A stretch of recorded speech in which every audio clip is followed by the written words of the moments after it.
But if the host, out of his consideration for your Christian faith, he informs you that this food has been offered to idols, then you should refrain. Again, not for the sake of your own conscience, but the sake of the non-Christian host.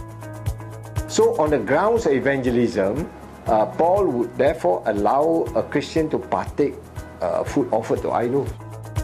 Syncretism is trying to worship two gods at the same time, worshipping the God of the Bible and the God that is found in this the pagan temple. Yeah, because the church was composed of both Jews and Gentiles, they had to be very sensitive and considerate to each other. So although in the Corinthian context where more pagans or where there are more Gentiles to be around, Paul was not so concerned about the issue. So in the Jerusalem Council, they had to take the Jewish sensitivity into consideration, because the Jews would never worship idols or even eat food offered to idols. So the Gentile Christians have to be considerate towards their fellow Jewish believers by not partaking of the food offered to idols, so as not to offend them or to stumble them. Yes, one time I was staying in a housing estate in Cheras. I had a Chinese neighbor, a very friendly auntie who during Chinese New Year, she would of course first of all sacrifice or slaughtered and devoted or offered the chicken to her household god first. But because she was a very sociable and very friendly and kind lady, she would pass to me the chicken that was offered to idols.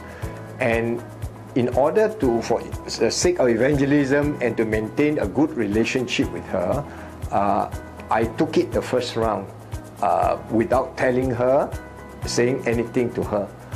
But when she wanted to give me the following year the same chicken that was offered to her household god, I had to politely decline and to tell her that as a Christian, I could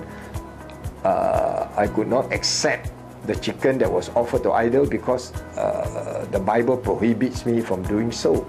So at least I did not do it for the first round for the sake of evangelism and building bridges of friendship with her. But the second round, I had to make clear my stand.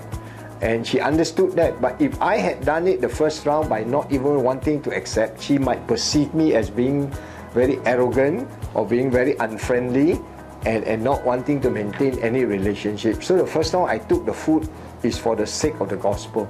But the second round, I had to make clear my stand as a Christian. I can't eat food offered to idols. And so the third year, she would now come and tell me, okay, this chicken has not been sacrificed, they have been set aside.